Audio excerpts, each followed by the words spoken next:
Hello students, this is Dr. A.S. Sayyed, working as Professor and Head, Department of Structural Engineering, Sanjivani college of engineering Kopargaon.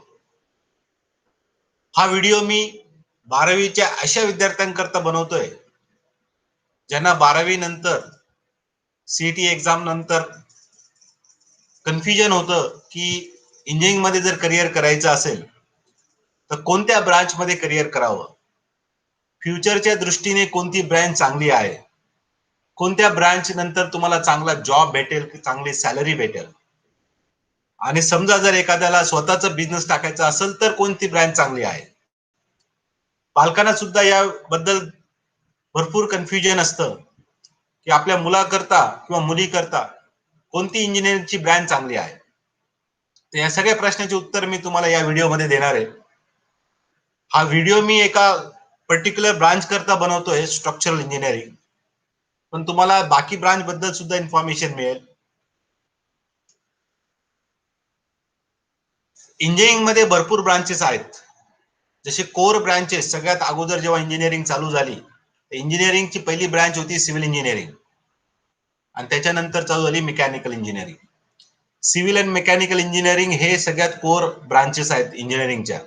आणि त्याच्यानंतर जसे जसे technology development झाले त्याच्याबद्दल computer engineering आली, information technology आली, electronics engineering आली, इलेक्ट्रिकल इंजिनिअरिंग आली, इलेक्ट्रॉनिक्स अँड टेलिकम्युनिकेशन इंजिनिअरिंग आली, एरोस्पेस इंजिनिअरिंग आहे, अजून भरपूर ऑटोमोबाईल इंजिनिअरिंग आहे. अशा भरपूर इंजिनिअरिंग ब्रांचेस आहेत. पण या सगळ्या इंजिनिअरिंग ब्रांचेस मध्ये सध्याची गरज जर बघितली तुम्ही तर एक नवीन इंजिनिअरिंग ब्रांच आहे, त्याला म्हणतात स्ट्रक्चरल इंजिनिअरिंग. आणि जर फ्युचर बघितला तुम्ही आपल्या देशाचा येणाऱ्या 10 वर्षात, तर सगळ्यात जास्त जॉब ऑपॉर्च्युनिटीज अवेलेबल आहेत त्या स्ट्रक्चरल इंजिनिअरिंग मध्ये. बाकीच्या ब्रांचेस पण चांगल्या आहेत, प्रत्येक ब्रांचची आपली एक इम्पॉर्टन्स असतो. सगळ्या ब्रांचेसच्या विद्यार्थ्याला जॉब मिळतातच असं काही नाही की इंजिनिअरिंग केल्यानंतर जॉब मिळत नाही. पण जेव्हा आपण 4 वर्षात इंजिनिअरिंग करतो तेव्हा जॉब सिक्युरिटी जर बघितली, लवकर जॉब, चांगला जॉब, चांगल्या सॅलरीचा जॉब कोणत्या ब्रांचला मिळेल, हे जर प्रश्न तुम्हाला असतील तर माझं उत्तर आहे की स्ट्रक्चरल इंजिनिअरिंग ही ब्रांच सध्याची काळाची गरज आहे. आणि येणाऱ्या 10 वर्षात सगळ्यात जास्त चांगले जॉब ऑपॉर्च्युनिटी जर येतील तर ते स्ट्रक्चरल इंजिनिअरिंग मध्ये येतील. स्ट्रक्चरल इंजिनिअरिंग ही ऍक्च्युली सिव्हिलचीच एक ब्रांच आहे, सिव्हिलचं स्पेशलायझेशन आपण म्हणू शकतो. आतापर्यंत आपल्या देशात बीटेक इन स्ट्रक्चरल इंजिनिअरिंग किंवा बीई इन स्ट्रक्चरल इंजिनिअरिंग अशी कोर्स हा कोणत्याच कॉलेजमध्ये नव्हता. महाराष्ट्रामध्येच नव्हे पण भारतामध्ये सुद्धा नव्हता. पोस्ट ग्रॅज्युएट म्हणजे BME किंवा एमटेक स्ट्रक्चरल इंजिनिअरिंग हा कोर्स आहे, बऱ्याच वर्षापासून आहे, 50 वर्षापासून आहे. पण त्याचा इंटेक जो असतो प्रत्येक कॉलेजमध्ये एमटेकचा किंवा एमईचा, हा फक्त 18 सीट्स असतो. त्याच्यामुळे दरवर्षी आपल्या देशामधनं जास्तीत जास्त 500,000 स्ट्रक्चरल इंजिनियर बाहेर निघतात. पण आपल्या देशाला दरवर्षी गरज असते 70,000 स्ट्रक्चरल इंजिनिअरिंगची. आणि फक्त हे तुम्हाला माहिती करून देण्याकरता हा व्हिडिओ मी रेकॉर्ड करतोय की स्ट्रक्चरल इंजिनिअरिंग ही ब्रांच काय आहे, त्याची गरज काय आहे, आणि स्ट्रक्चरल इंजिनिअरिंग मध्ये बी किंवा एमई का करू. आपल्या सगळ्यांना माहिती आहे टोटल सीट्स जे आहे इंजिनिअरिंगचे सीट्स आपल्या भारतामध्ये 15,50,000च्या आसपास आहे. आणि त्याच्यातले 1.5 लाखच्या आसपास जागा, इंजिनिअरिंगच्या जागा हे महाराष्ट्रामध्ये आहे. आता सगळ्याच कॉलेजमध्ये जवळजवळ सिव्हिल इंजिनिअरिंग आहे, मेकॅनिकल इंजिनिअरिंग आहे, कम्प्युटर इंजिनिअरिंग आहे, इलेक्ट्रॉनिक्स इलेक्ट्रिकल इंजिनिअरिंग आहे, इन्फॉर्मेशन टेक्नॉलॉजी आहे. त्याच्यामुळे काय होतं की जर तुम्ही कम्प्युटर इंजिनिअरिंग घेतलं किंवा मेकॅनिकल घेतलं किंवा IT घेतलं तुमच्या ऍज अ करिअर, इंजिनिअरिंगची ब्रांच जर सिलेक्ट केली तर 4 वर्षानंतर तुम्हाला कॉम्पिटिशनला भरपूर मुलं असतील. 50,000 मुलं तुमच्या कॉम्पिटिशनला उतरतात. आणि त्याच्यामुळेच काय होतं की बऱ्याचशा विद्यार्थ्यांना आपण म्हणतो की इंजिनिअरला जॉब नाही, त्याच्यामुळे भरपूर इंजिनिअरिंगच्या विद्यार्थ्यांना जॉब मिळत नाही. त्याचं कारण पण आहे की तिथं कॉम्पिटिशन भरपूर आहे. त्याच्यामुळे जर तुम्ही स्ट्रक्चरल इंजिनिअरिंग ब्रांच जर याच्याकडे बघितलं तर आपल्या देशामध्ये सध्या प्रत्येक वर्षी 70,000 स्ट्रक्चरल इंजिनियर लागतात आणि आपण महाराष्ट्रामधनं देशाला किती देतो? जास्तीत जास्त 1000 स्ट्रक्चरल इंजिनियर. आणि त्याच्यामुळे जर तुम्ही फ्युचरचा विचार केला जॉबच्या दृष्टीने, चांगल्या सॅलरीच्या दृष्टीने, तर स्ट्रक्चरल इंजिनिअरिंग हे सगळ्यात बेस्ट ब्रांच आहे. मी तुम्हाला सांगेल की स्ट्रक्चरल इंजिनिअरिंग काय असतं आणि त्याच्यानंतर तुम्हाला मी त्याच्या जॉब ऑपॉर्च्युनिटीज पण सांगणार आहेत की कोणते कोणते जॉब, किती सॅलरीचे जॉब सध्या आपल्या महाराष्ट्रात अवेलेबल आहे. आपल्या पूर्ण देशात सोडा, महाराष्ट्रात सुद्धा स्ट्रक्चरल इंजिनिअरिंगच्या भरपूर जॉब्स अवेलेबल आहे आणि तरी सुद्धा स्ट्रक्चरल इंजिनियर महाराष्ट्रात भेटत नाही, कारण की स्ट्रक्चरल इंजिनिअरिंग हा कोर्स आपल्या महाराष्ट्रातच नव्हे तर भारतात सध्या तरी पुढे नाहीये.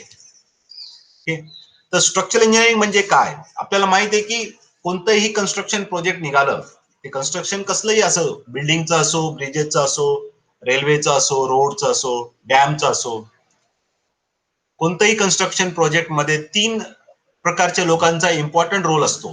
3 प्रकारचे इंजिनियर्स म्हणता येईल. 3 प्रकारच्या इंजिनियरचा इम्पॉर्टंट रोल असतो. पहिला असतो आर्किटेक्ट इंजिनियर, आर्किटेक्ट, देन दुसरा असतो स्ट्रक्चरल इंजिनियर आणि तिसरा असतो सिव्हिल इंजिनियर. तर आर्किटेक्टचं काय काम असतं की आर्किटेक्ट कोणत्याही प्रोजेक्टचं प्लॅन बनवतो, इंटेरियर डिझाईन बनवतो. म्हणजे सुरुवात तो प्रोजेक्ट, ती बिल्डिंग किंवा तो कन्स्ट्रक्शन प्रोजेक्ट इन्फ्रास्ट्रक्चर कसा दिसेल किंवा त्याची प्लॅनिंग आतमध्ये कशी असेल, हे सगळं जे काम करतो तो आर्किटेक्ट करतो. त्याच्यानंतर जी ती ड्रॉइंग असते आर्किटेक्टची, ती दिली जाते स्ट्रक्चरल इंजिनियरला आणि स्ट्रक्चरल इंजिनियर हा त्या बिल्डिंगचा किंवा त्या स्ट्रक्चरचा अनालिसिस करतो, डिझाईन करतो, जेणेकरून ती बिल्डिंग 100 वर्ष त्या जागेवर उभी राहिली पाहिजे, त्याला कोणत्याही प्रकारचं फेल्युअर, क्रॅक किंवा काही गेलं नाही पाहिजे. हे सगळं जे ॲश्युरन्स करतं, ॲश्युरन्स देतं, तो म्हणजे स्ट्रक्चरल इंजिनियर. म्हणजे स्ट्रक्चरल इंजिनियरची जबाबदारी असते की ती बिल्डिंग कोणत्याही कंडिशन मध्ये ही जागेवर उभी राहिली पाहिजे आणि कोणत्याही प्रकारचं फोर्स त्यांनी सस्टेन केला पाहिजे. सो हार्ट ऑफ जे म्हणतो आपण डिझाईन, कोणत्याही कन्स्ट्रक्शन प्रोजेक्टचं जे हार्ट असतं तो असतो स्ट्रक्चरल इंजिनियर, कारण की सगळी जबाबदारी त्या बिल्डिंगच्या स्टॅबिलिटीची किंवा स्ट्रेंथची ही असते स्ट्रक्चरल इंजिनियरवर. तर आर्किटेक्ट प्लॅन बनवतो, स्ट्रक्चरल इंजिनियर डिझाईन करतो आणि मग हे दोन्ही प्लॅन आणि डिझाईन हे सिव्हिल इंजिनियरला दिले जातात आणि सिव्हिल इंजिनियर बघतो की प्लॅन नुसार आणि स्ट्रक्चरल इंजिनिअरिंगच्या डिझाईन नुसार ते बिल्डिंगचं काम पूर्ण करून घेणं, हे काम असतं सिव्हिल इंजिनियरचं. सिव्हिल इंजिनियर डिझाईन करू शकत नाही, कारण की सिव्हिल इंजिनियरला ती अथॉरिटी नसते. जर तुम्हाला डिझाईन करायचं असेल तर कंपल्सरी गव्हर्नमेंटच्या नॉर्म्स नुसार कंपल्सरी स्ट्रक्चरल इंजिनियर लागतो. त्याच्यामुळे सिव्हिल इंजिनियरचं फक्त डिग्री असेल तर त्याचं काम फक्त सुपरविजन असतं की ते काम पूर्ण करून घेणं. सिव्हिल इंजिनियर कोणत्याही डॉक्युमेंटवर साईन करू शकत नाही स्ट्रक्चरल डिझाईनच्या. ठीक आहे, तर हे असतं स्ट्रक्चरल इंजिनियर.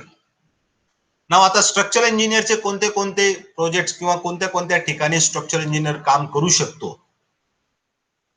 जर तुम्ही बघितलं तर काही फोटोग्राफ्स मी टाकले, तसा स्ट्रक्चरल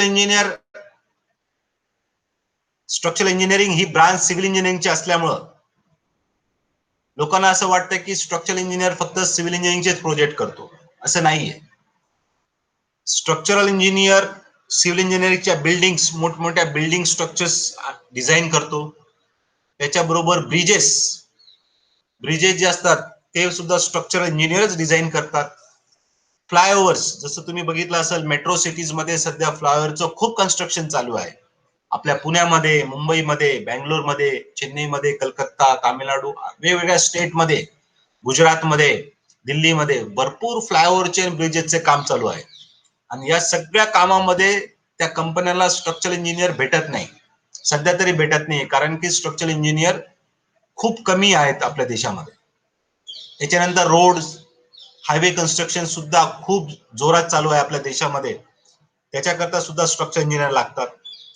मेट्रो रेल्वे प्रोजेक्ट, जर तुम्ही बघितला हा फोटो, मेट्रो रेल्वे प्रोजेक्ट हा, तर मेट्रो रेल्वे कन्स्ट्रक्शन आता आपल्याला माहित आहे की आपल्या देशामध्ये पुण्यामध्ये, दिल्ली, गुजरात, तसं गुजरातमध्ये अहमदाबाद, बँगलोर, कलकत्ता, दिल्ली सगळ्या ठिकाणी मेट्रो रेल्वेचे कन्स्ट्रक्शन चालू आहे. आणि मेट्रो रेल्वे हे सगळ्यात मोठा प्रोजेक्ट आहे सध्याचा आपल्या देशामध्ये, आपल्या गव्हर्नमेंटनी चालू केलेला सगळ्यात मोठा प्रोजेक्ट आहे. हजारो इंजिनियर मेट्रो रेल्वेच्या प्रोजेक्टवर काम करताय. आणि सगळे इंजिनियरला सगळ्यात महत्वाचं जे इंजिनियर लागतो त्या कंपनीला तो म्हणजे स्ट्रक्चरल इंजिनियर. कारण की मेट्रो रेल्वेचं अनालिसिस अँड डिझाईन करणं, त्या ब्रिजेसवर ज्या ब्रिजवरनं ती मेट्रो रेल्वे जाणार आहे किंवा ते टनेल, ज्या टनेल मधनं ती मेट्रो रेल्वे जाणार आहे, हे सगळ्याचा अनालिसिस अँड डिझाईन करायला स्ट्रक्चरल इंजिनियर लागतो. तसं स्ट्रक्चरल इंजिनियर हा शिप्स मध्ये पण लागतो. ऑफशोर ऑफशोर म्हणजे मरीन, ऑइल रिफायनरीजच्या कन्स्ट्रक्शन मध्ये पण लागतो. पाईपलाईन डिझाईन मध्ये पण लागतो. ट्रान्समिशन टावर्स मध्ये सुद्धा लागतो. तर असे भरपूर प्रोजेक्ट्स आहेत तिथं स्ट्रक्चरल इंजिनियर लागतो. आता बऱ्याचशा लोकांमध्ये हा कन्फ्युजन असतो की स्ट्रक्चरल इंजिनिअरिंग मध्ये फक्त सिव्हिल इंजिनिअरिंग रिलेटेडच प्रोजेक्ट येतात. असं नाहीये. स्ट्रक्चरल इंजिनियर हा सगळ्या इंजिनिअरिंग ब्रांचेस मध्ये त्याचा रोल असतो. जसं आपण बघितलं फॉर एक्झाम्पल स्ट्रक्चरल इंजिनियर, समजा तुम्हाला एरोस्पेस स्ट्रक्चर्स आहे, एरोप्लेन आहे, मिसाईल्स आहे, यांच्या अनालिसिस अँड डिझाईन सुद्धा स्ट्रक्चरल इंजिनियरच करतात. तर इस्रो मध्ये, डीआरडीओ मध्ये आपले जेवढे चांगले डिफेन्सचे ऑर्गनायझेशन आहे तिथं अनालिसिस अँड डिझाईनला स्ट्रक्चरल इंजिनियर हायर केले जातात. जसं आपलं डिफेन्स मध्ये टँक्स आहे, मिसाईल्स आहे, हे सगळ्या टँकचं फायटर प्लेन्स आहे, हे सगळं टँक्स फायटर प्लेनचं अनालिसिस अँड डिझाईन हे स्ट्रक्चरल इंजिनियर करतो. त्याच्यामध्ये डीआरडीओ मध्ये सुद्धा स्ट्रक्चरल इंजिनियर लागतात. जर आपण बघितलं भरपूर कंपन्या आहेत जे मशिनरीज बनवतात, मेकॅनिकल इंजिनियरचे ऑटोमोबाईल बनवतात, मशिनरीज बनवतात, चांगले चांगले मोठे इक्विपमेंट, हेवी इक्विपमेंट बनवतात. जसे क्रेन्स आहे, बुलडोझर्स आहे, जेसीपी आहे, भरपूर आहे. हे सगळ्या इक्विपमेंटचं सुद्धा अनालिसिस करावं लागतं. आणि तुम्ही जर बघितलं हे सगळ्या कंपनीमध्ये सुद्धा स्ट्रक्चरल इंजिनियरची सेपरेट पोस्ट असते. कारण की स्ट्रक्चरल इंजिनियरच या सगळ्या मशिनरीज अनालाइज आणि डिझाईन करतो. तसं आता आपल्या देशात जे कोविड-19 ची सिच्युएशन आहे त्याच्यामुळे देशाची पूर्ण डेव्हलपमेंट थांबलेली आहे. पण जर आपण बघितलं की फ्युचरमध्ये 2-3 महिन्यानंतर 2021 पासून परत देश चालू होईल, डेव्हलपमेंट परत चालू होईल. आणि सगळ्यात डेव्हलपमेंट कोणत्याही कंट्रीच्या देशाच्या डेव्हलपमेंटमध्ये सगळ्यात मोठा रोल जो असतो किंवा देश कधी डेव्हलप होतो तर तो होतो जेव्हा त्या देशाचं इन्फ्रास्ट्रक्चर डेव्हलप होतो. रोड्स असो, ब्रिज असो, फ्लायओव्हर असो, डॅम असो, इन्फ्रास्ट्रक्चर डेव्हलपमेंट झाली म्हणजे तो देश डेव्हलप झाला असं म्हणता येईल. आणि एवढे इन्फ्रास्ट्रक्चर प्रोजेक्ट्स आपल्या देशामध्ये चालू आहेत आणि भविष्यात चालू होणार आहे. त्याच्याकरता आपल्या देशामध्ये प्रत्येक वर्षी 70,000 स्ट्रक्चरल इंजिनियर लागतात. आणि त्याच्या कंपॅरेटिव्ह आपण देशाला जास्तीत जास्त 1000 स्ट्रक्चरल इंजिनियर, ते पण पोस्ट ग्रॅज्युएशन मध्ये, अंडर ग्रॅज्युएशन मध्ये नाही, पोस्ट ग्रॅज्युएशन मध्ये आपण जास्तीत जास्त 1000 स्ट्रक्चरल इंजिनियर आपल्या देशाला देतो. स्ट्रक्चरल इंजिनियर हा फक्त प्रायव्हेट मध्ये किंवा स्वतःचा बिझनेस किंवा गव्हर्नमेंट मध्ये असं स्पेसिफिक नाही. स्ट्रक्चरल इंजिनियर पुढे सुद्धा कुठेही काम करू शकतो. तो गव्हर्नमेंट मध्ये काम करू शकतो, तो प्रायव्हेट मध्ये काम करू शकतो, तो स्वतःचा बिझनेस टाकू शकतो, स्वतःची कन्सल्टन्सी फर्म टाकू शकतो, कन्स्ट्रक्शन बिझनेस चालू करू शकतो. तर स्ट्रक्चरल इंजिनियरला भरपूर भविष्यात येणाऱ्या 10 वर्षात खूप मोठी अपॉर्च्युनिटी आहे. जर आपण जॉबचा विचार केला की कोणते कोणते जॉब किंवा कुठं कुठं स्ट्रक्चरल इंजिनियरला जॉब लागू शकतात, तर तसं बघितलं तर गव्हर्नमेंट सेक्टरमध्ये सगळीकडे स्ट्रक्चरल इंजिनियरच्या जागा आहेत. आता सुद्धा आहे आणि भविष्यात 10 वर्षानंतर सुद्धा भरपूर स्ट्रक्चरल इंजिनियर लागणार आहेत. कारण की प्रत्येक वर्षी आपण खूप कमी स्ट्रक्चरल इंजिनियर आपला देश प्रोड्यूस करतो. तर एमपीएससी मध्ये जसं irrigation, PWD, WRD, water resource, MHADA सगळीकडे स्ट्रक्चरल इंजिनियर लागतो. स्ट्रक्चरल इंजिनियर युपीएससी मध्ये जाऊ शकतो, स्ट्रक्चरल इंजिनियर आयएएस एक्झाम पण देऊ शकतो. स्ट्रक्चरल इंजिनियर हा इंडियन ऑइल कंपनीमध्ये, ओएनजीसी कंपनीमध्ये जाऊ शकतो, इंडियन रेल्वे मध्ये जाऊ शकतो. स्ट्रक्चरल इंजिनियर हा इस्रो, डीआरडीओ सारख्या ऑर्गनायझेशन मध्ये जाऊ शकतो. स्ट्रक्चरल इंजिनियरची सेपरेट जागा एलआयसी मध्ये असते. LIC ची जर तुम्ही रिक्रुटमेंट नोटिफिकेशन बघितलं तर तिथं स्ट्रक्चरल इंजिनियर सेपरेट असतं, सिव्हिल वेगळं, स्ट्रक्चरल इंजिनिअरिंग वेगळं. स्ट्रक्चरल इंजिनियर बँकेमध्ये सुद्धा भरपूर काम असतात व्हॅल्युएशनचे. जेव्हा होम लोन सँक्शन होतात कोणालाही, ज्या फ्लॅटचं किंवा ज्या प्रोजेक्टचं व्हॅल्युएशन करायचं असतं तर प्रत्येक बँकेकडे स्ट्रक्चरल इंजिनियर असतो, तिथं सुद्धा स्ट्रक्चर इंजिनियर जाऊ शकतो. हे सगळे गव्हर्नमेंट ऑर्गनायझेशन झाले. आता प्रायव्हेट सेक्टर जर तुम्ही बघितले तर प्रायव्हेट सेक्टरमध्ये भरपूर कंपनी आहेत जिथं स्ट्रक्चरल इंजिनियर लागतो. स्पेशली इथं मी फक्त काही सांगितले, पण तसे भरपूर कंपनीज आहेत जिथं स्ट्रक्चरल इंजिनियर लागतो. जसं हिंदुस्तान कन्स्ट्रक्शन आहे, रिलायन्स इन्फ्रास्ट्रक्चर आहे, LNT आहे, लार्सन अँड टर्बो, त्याला आता आपण अल्ट्राटेक म्हणतो. टाटा प्रोजेक्ट्स आहे, पॅनगर्व टेक्नॉलॉजी प्रायव्हेट लिमिटेड आहे मुंबईची, गॅमन इंडिया आहे, शहापूरजी पालनजी आहे मुंबई आणि पुण्यामध्ये, TCS आहे, टोयो इंजिनिअरिंग आहे, स्टोलिंग अँड विल्सन आहे, मॅट्रिक्स सोल्युशन आहे, युनिटेक आहे. ही लिस्ट खूप छोटी आहे. याचे भरपूर मल्टीनॅशनल आणि नॅशनल कंपनीज आहेत जिथं सध्या स्ट्रक्चरल इंजिनियरची भरपूर गरज आहे. मी तुम्हाला काही जॉब्स सर्च करून दाखवतो इंटरनेटवर, तुमच्या समोर तुम्हाला दिसेल की सध्या किती स्ट्रक्चरल इंजिनियरची रिक्वायरमेंट आपल्या देशामध्ये आहे. जर तुम्ही बघितलं, तुम्ही जर इंटरनेट ओपन केलं आणि इंटरनेटमध्ये तुम्ही गुगलमध्ये टाकलं समजा की structural engineering jobs in Pune, एवढं जरी टाकलं तुम्ही, structural engineering jobs in Pune, जर तुम्ही क्लिक केलं तर तुम्ही बघा इथं, तुम्ही लेफ्ट साईडला तुम्हाला इथं जर दिसेल की किती कंपन्या आहेत बघा. Structural engineer, structural design engineer, structural engineering, structural engineer, structural engineer, सगळीकडे किती स्ट्रक्चरल इंजिनिअरिंगच्या जागा आहेत. सिव्हिल, जिथं जिथं सिव्हिलचं लागतो तिथं तर स्ट्रक्चर लागतातच, पण स्पेशली स्ट्रक्चरल इंजिनियरच्या जागा सेपरेट असतात. जसं इथं बघा, इथं सिव्हिल इंजिनियर लिहिलंय, इथं स्ट्रक्चरल इंजिनियर लिहिलंय. स्ट्रक्चरल इंजिनियर हा सेपरेट लागतो. हे फक्त मी पुण्याचं दाखवतोय तुम्हाला, फक्त पुण्याचं दाखवतोय. इकडे जर तुम्ही बघितलं तर इथं तुम्हाला सॅलरी दिसेल, कशी सॅलरी मिळणार आहे. इथं बघा, structural engineer 2.1 lakh dash 1 M म्हणजे मिलियन, 1 million म्हणजे 10 लाख, म्हणजे 2 लाख ते 10 लाख पर इयर त्याला सॅलरी मिळेल. इथं बघा 5.8 lakh टू 6.3 lakh म्हणजे 6.5 लाखापर्यंत इथं त्यांनी दिलेलं आहे. इथं 10,000 ते 5.1 मिलियन म्हणजे 5.1 lakh पर ॲनम. म्हणजे कोणताही जॉब बघितला, हे फक्त मी तुम्हाला पुण्याचं दाखवतोय. भरपूर जॉब सध्या तरी अवेलेबल आहे.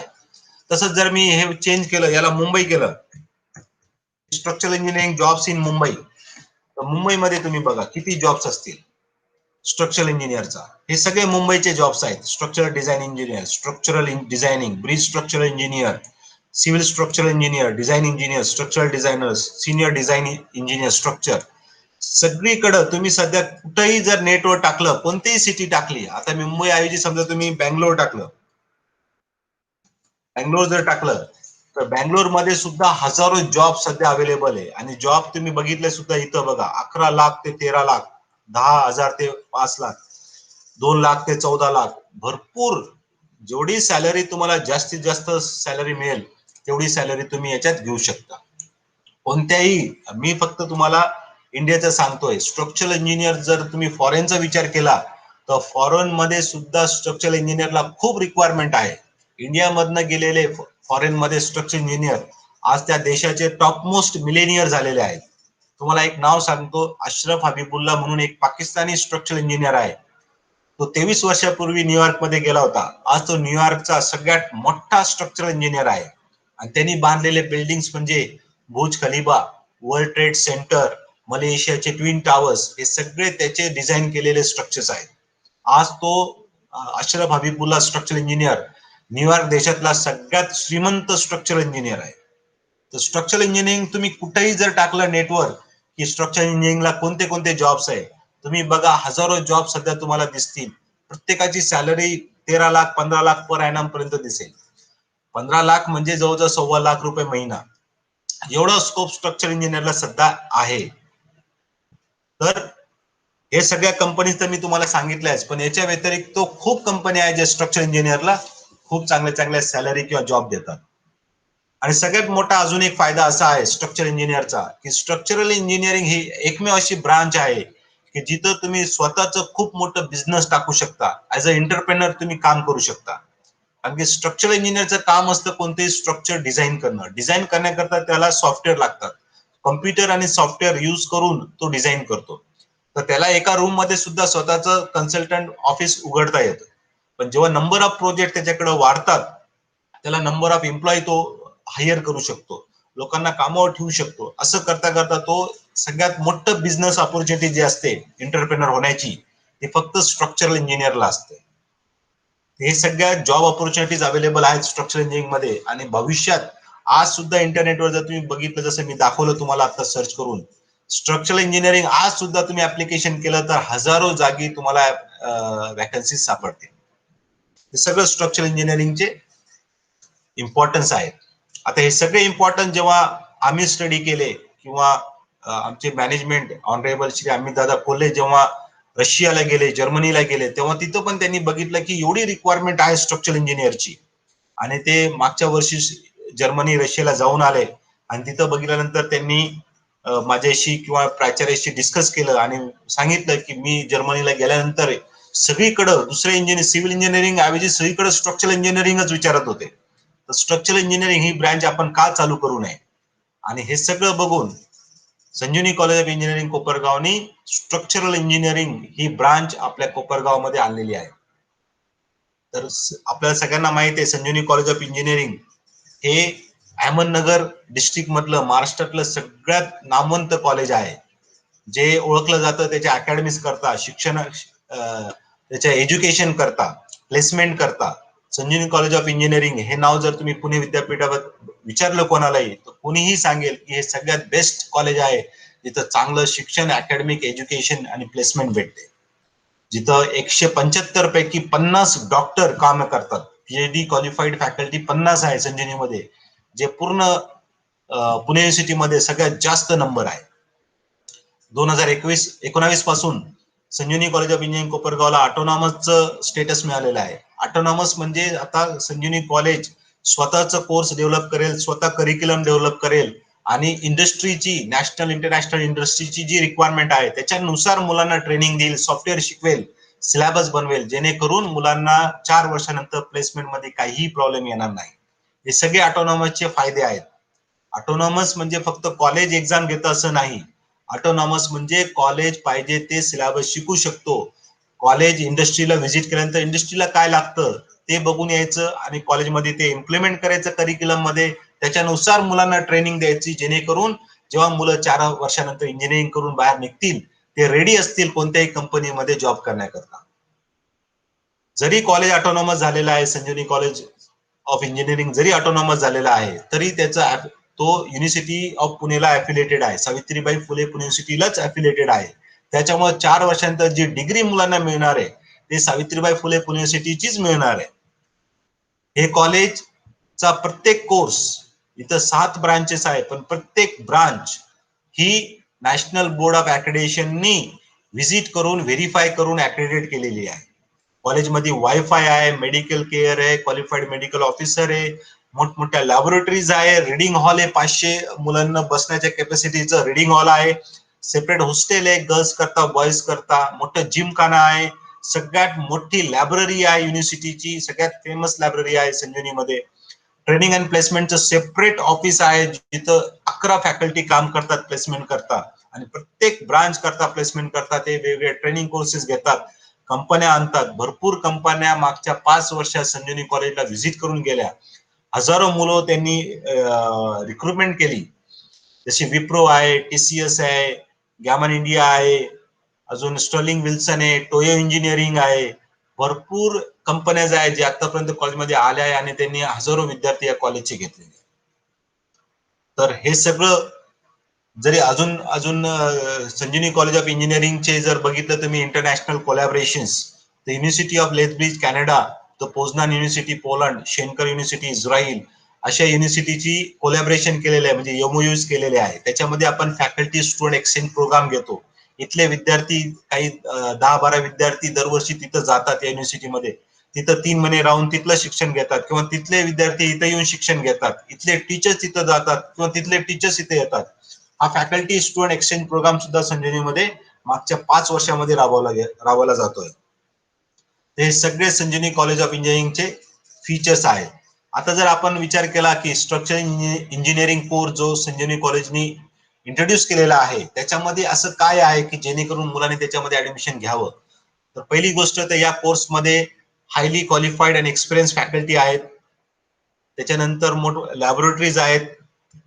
त्याच्यानंतर बेस्ट आणि इनोव्हेटिव्ह करिक्युलम या कोर्सचा बनवला आहे, जेणेकरून या कॉलेजमधनं कंप्लीट केलेला स्ट्रक्चरल इंजिनियर हा फक्त आपल्या देशामध्येच नाही, इंटरनॅशनल लेवलला जरी गेला कोणत्याही देशात तरी तो तिथल्या सगळ्या रिक्वायरमेंट फुलफिल करू शकतो. स्ट्रक्चरल इंजिनिअरिंग मध्ये मेनली हे या कोर्समध्ये महत्वाचं असतं की सॉफ्टवेअर कोणते येतात विद्यार्थ्याला. तर या आपल्या करिक्युलम मध्ये सगळे ऍडव्हान्स सॉफ्टवेअर, स्टॅट प्रो आहे, इटॅब आहे, ऑटोकॅड आहे, 3D मॅक्स आहे, सगळे कोर्सेस सिलेबस मध्ये टाकलेले आहे आणि या 4 वर्षामध्ये सगळे सॉफ्टवेअर आपण विद्यार्थ्यांना शिकवणार आहात. तसं नॅशनल इंटरनॅशनल इंटर्नशिप करता, ट्रेनिंग करता सुद्धा मुलांना बाहेर पाठवू शकतो. हे सगळं planning Sanjivani college of engineering कोपरगावनी ऑलरेडी केलेली आहे आणि मी as a head of the department मी तुम्हाला ऍश्युरन्स देतो की या डिपार्टमेंटला, या कोर्सला ऍडमिशन घेणारा कोणत्याही विद्यार्थ्याला 4 वर्षानंतर जॉबची चिंता करायची गरज पडणार नाही. 4 वर्षानंतर कंपन्या भरपूर असतील, आता सुद्धा आहे. 4 वर्षानंतर त्याला वाटेल त्या कंपनीमध्ये तो जाऊ शकतो. प्लेसमेंट कॉलेजमधनं पण होऊ शकते. चांगली सॅलरी त्याला मिळेल आणि त्याचं भविष्य, त्याचं आयुष्य एकदम बेटर लाईफ तो एन्जॉय करणार आहे. ओके, तर आता जी सीईटीची एक्झाम डिक्लेअर केली गव्हर्नमेंटनी 1 ऑक्टोबर ते 9 ऑक्टोबर पीसीबी ग्रुपची आणि 10 ऑक्टोबर ते 20 ऑक्टोबर पीसीएम ग्रुपची. ठीक आहे, ते सीईटी एक्झाम झाल्यानंतर तुमचे इंजिनिअरिंगचे ऍडमिशन चालू होतील. इंजिनिअरिंगचे ऍडमिशन चालू झाल्यानंतर जेव्हा तुम्ही संजीवनी कॉलेज ऑफ इंजिनिअरिंग बघणार नेटवर, त्याचं डीटी कोड आहे 5160. त्याच्यामध्ये स्ट्रक्चरल इंजिनिअरिंग नावाची ब्रांच तुम्हाला दिसेल. त्याच्यात बीटेकचे 60 सीट्स आहे, एमटेकचे 18 सीट आहे. एमटेक आपण चालू केलंय कारण की ज्यांनी अगोदर सिव्हिल इंजिनिअरिंग कंप्लीट केलेलं आहे त्यांना स्ट्रक्चरल इंजिनिअरिंग करण्याची ऑपॉर्च्युनिटी मिळावी म्हणून 18 सीट्स आपण एमटेकचे घेतलेले आहे आणि बीटेकचे 60 सीट आहे. ठीक आहे, तो हे होतं तुम्हाला स्ट्रक्चरल इंजिनिअरिंग बद्दलची information. Okay, thank you very much.